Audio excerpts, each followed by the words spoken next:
So welcome back to my channel imperfectly perfect.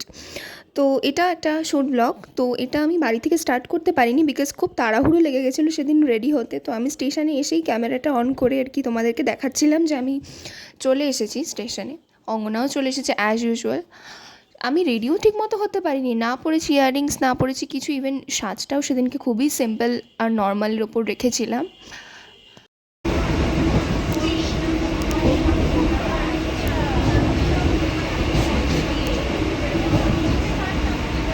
এই যে মাছেরটা,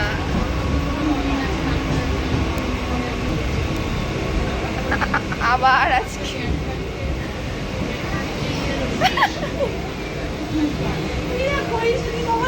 আগের ব্লগটায় দেখলাম যে আমার মুখটা জুম করে দিয়েছে।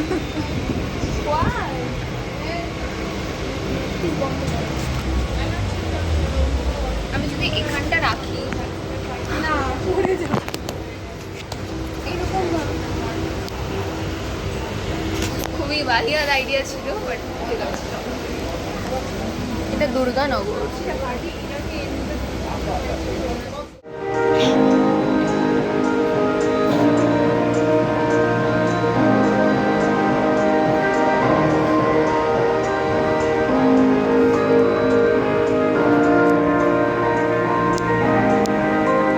ভালো হয়নি।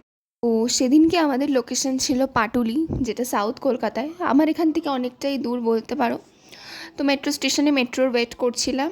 আর যেমনটা বললাম আমি, যে আমি আমার ইয়াররিংস নিয়ে খুব অবসেসড ছিলাম সেদিনকে। তো আর রবিবার ছিল, রবিবার থাকায় সানডেতে মেট্রো 4 মিনিট অন্তর অন্তর থাকে না, যেটা রেগুলার ডেতে থাকে।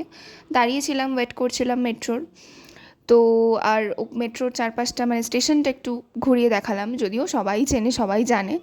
আর ওখানে টিভিতে না খুব আজব আজব জিনিসপত্র হতে থাকে, মানে সঙ্গীত বাংলার চেয়ে কম কিছু নয়। তো আমি সেটাই জুম করে দেখাচ্ছিলাম তোমাদেরকে।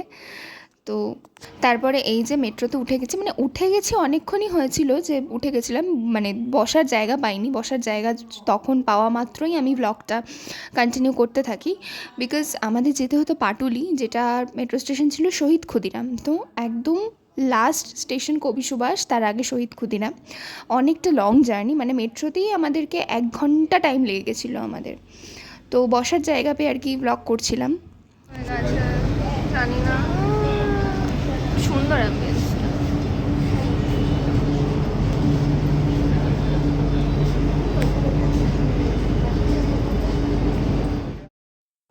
তো তারপর ফাইনালি নেমে গেছিলাম শহীদ ক্ষুদিরাম। আর আমরা চিনতাম না পাটুলি। তো আমাদের একটা বন্ধুর কাছে হেল্প নিয়ে ফোন করে গুগল ম্যাপ দেখে সেখানে পৌঁছাই। তো অঙ্গনার শ্যুটের ক্লিপটা আগে চলে এসছে কী করে আমি বুঝতে পারলাম না। তো যাই হোক, এই যে পাটুলিতে তখন আমরা পৌঁছাচ্ছিলাম আর কি। আর ফটোগ্রাফার বারবার ফোন করছিল। উনি বলেছিলেন ফার্স্টেই যে টাইমটা মেনটেন করতে। টাইম দেওয়া ছিল আমাদেরকে 2টোয়, আর আমরা পৌঁছাই সেখানে গিয়ে 3:30, পুরো 1.5 ঘন্টা লেট করে যাই। আর এই যে এখানে আমি শ্যুট করছিলাম। তবে লোকেশনটা যাই বলো না কেন একদম দারুণ ছিল। সাউথ কলকাতার বুকে এরকম একটা আমাদের কলকাতার একটা ঐতিহ্য, দারুণ ছিল। তো সেটাকে আমার ফটোগ্রাফার আর আমি খুব সুন্দরভাবে কম সময়ের মধ্যেই তুলে ধরার চেষ্টা করেছি, কারণ আমাদের হাতে সময় বেশি ছিল না, যেটা আমি আগে বলছিলাম। আমাকে বলেই দিয়েছিল উনি যে টাইমটা মেনটেন করে আসতে, বাট সেটা হয়নি। সামহাও আমি বুঝতে পারিনি যে এত দেরি লেগে যাবে। তো এই যে শ্যুটের কিছু ক্লিপ।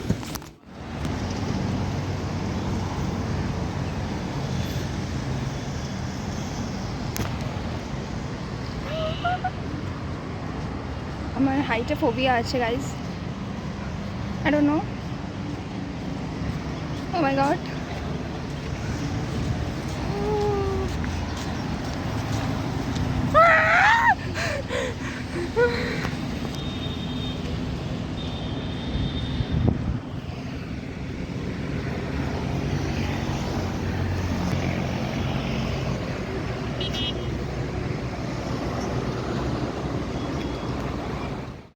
এটার কথায় আসি, এটা হচ্ছে একটা ওয়াকিং ব্রিজ ছিল। যারা যারা পাটুলি গেছো তারা তো প্রত্যেকেই জানো ওখানে একটা ওয়াকিং ব্রিজ আছে, যেটা আমরা খুব সুন্দর করে ইনক্লুড করেছি আমাদের শ্যুটে। আমার হাইটে ফোবিয়া আছে, আমি যেমনটা বললাম। তো উঠতে একটু ভয় লাগছিলো, বাট ওঠার পরে ইটস ওকে। তো তার মধ্যে ফটোগ্রাফার আমাকে বলছে তুমি এখানে দৌড়াতে পারবে। আমি প্রথমটা খুবই ভয়ে ভয়ে দৌড়েছিলাম, বাট তারপরে হয়ে গেছে। তো বাট এগুলো তখন সামাও ভয় লাগলেও পরে, বাট পরে গিয়ে এনজয় করি। তো এই যে এখানে ক্লিপিংস নিচ্ছিল ও কিছু ফটো ভিডিওর। তারপরে এখানে আরেকটা ফটোগ্রাফার এসেছিল। দোষ কি আছে, আমাদের শ্যুট হয়ে গেছে। আমাকে খুব বাজে লাগছে, আমি জানি সেটা। আমার মা আমাকে বিগত কতদিন ধরে বলছে স্পা করা, চুলটা স্পা করা। আমি বলছি না, তোমার টাকা খরচ হবে, আমি করাবো না। আমি বলছি ঠিক আছে চলো, এই শ্যুটটার পর আমি দেখছি স্পা ফাইনালি করাবো। তো এই কোথায় ওপরে উঠেছি, আমার বেসিক্যালি হাইটে ফোবিয়া আছে। এই যে না, একদম না, হাইটে আমার ফোবিয়া আছে। আর আমি এখানে এসেছি, জলটা খাওয়া পরে ব্লগ। হ্যাঁ খাচ্ছি। আজকে ব্লগটা বাড়ি থেকে শুরু করতে পারিনি, এত জম তাড়াহুড়ো লেগেছে। আমার এখন মনটা খালি একটু পাহাড় পাহাড় ছুটি ছুটি একটু ভ্যাকেশন করছে, আর ভালো লাগছে না। এইখান থেকেই ধাক্কা দিয়ে দিই তোকে। শাট আপ, চলো আবার পরে দেখা করছি, বাই। পাটুলি আমি ফার্স্ট টাইম গেলাম, তো সেখানে আমি দেখলাম এত এত এত কোর্ট না, এত ফুড কার্ট রয়েছে। তো আমরা ওখানে জাস্ট বসে একটু জল টল খাচ্ছিলাম, একটু আলোচনা করছিলাম, দ্যাটস ইট। আর সেই সবশেষে সেই একই, আমি আমার কানের দুল নিয়ে অবসেসড, সেটাই বারবার আমি দেখিয়ে যাচ্ছি।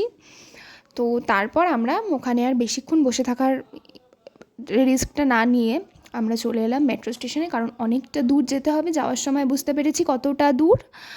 তো মেট্রো স্টেশনে চলে এসেছি, মেট্রোর জন্য ওয়েট করছি। তারপরে দমদম নেমে লাকিলি আমাদের লাইনের ট্রেনটা দাঁড়িয়েছিল 3 নম্বর প্ল্যাটফর্মে, আর সরাসরি দৌড়ে উঠে গেছি। আর উঠে গেছি একদম জেনারেলে উঠে গেছি। আর একটু হেঁটে এগোলেই লেডিসটা ছিল, তো অ্যাজ ইউজুয়াল বসার জায়গা পাইনি, দাঁড়িয়েছিলাম।